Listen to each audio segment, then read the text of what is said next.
Time for another little quick update. The engine is starting to look like an actual engine, as you can see.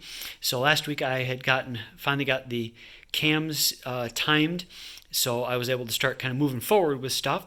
So this week I was able to get the timing chain cover on and get that all set up, and got the crankshaft overdrive pulley on there, and got the valve covers on and tightened down. So I got most of the front stuff done. The water pump is also in and on. So like I said, starting to look like an actual engine here. Didn't get quite as much time as I was wanting to work on it. Last night, Saturday, I had a car club benefit, I should say, that I had to go to, or I went to. So that took some time away, but was able to get some pretty good time on it today. So like I said, got most of the front stuff on the engine done. So I believe the next step is down over here to get the oil. I don't want to say not the oil pump, but excuse me, the places for the alternator and the mechanism for the oil filter and all of that goes down over here. So that'll be the next thing, probably next weekend, to get working on that and get a few other things like that done. But hopefully now should start to move forward pretty quickly on getting things up and rolling with it. So like I said, just wanted to show a little bit of the work that I got done, and like I said, moving forward finally, starting to make some progress here. So hopefully the next couple weeks will go pretty quickly as far as getting things done and taken care of. So that should be about it. Like I said, was looking for more, but had a benefit that I wanted to go to with the car club, so that cut a few hours off, but was able to get cranking on it a little bit today. So that should be about it. Thanks for watching. It was pretty short today. Like I said, didn't have too much too much to show besides getting most of the front stuff done. Oh, one thing I was going to show real quick here was when I was getting the cams in time.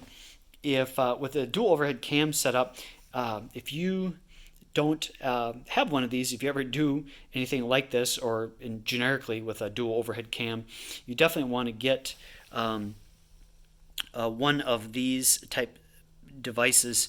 I got that, and that actually hooks on when I got the covers on now, you can't see, but hooks on the cams and actually holds them in place.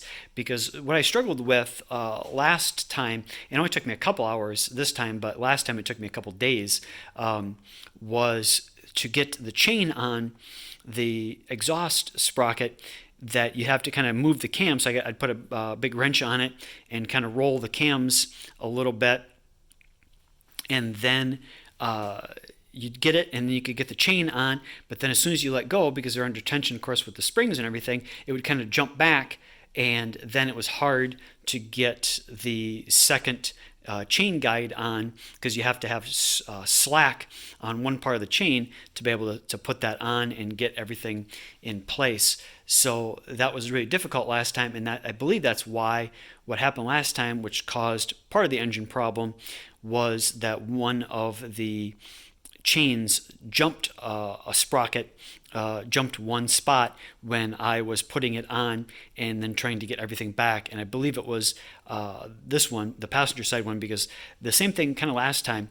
The driver's side goes on just fine, but I did struggle a little bit, not too much, like I said, just a little bit on this one, because every time I kept kind of getting it in, and then I would let go, and the chain would kind of jump as it got tension on it. But using that piece that kind of clamps on to the cams, so I was able to move the cams kind of where I want them, so the chain was kind of loose and I could get it on, and then kind of hold it there and tighten it down, and then when I could let go with the wrench, the cams would stay. I was able to get the chain on, and then also keep the part of the chain loose, so then I was able to slide on the second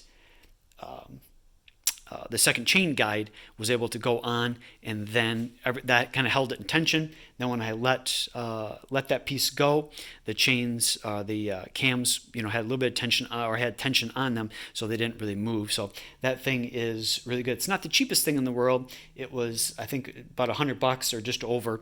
So it's not super cheap, but it definitely saved a lot of time, and it was much easier to do. Like I said, I got it done in a few hours versus last time it took a couple days because the chain just kept fighting me and jumping and slipping, and I could never get it quite right and stuff. So that definitely saved it. So, but I was going to keep this short. So that is about all I wanted to show and share this time. So should be all set. Thanks for watching. Bye.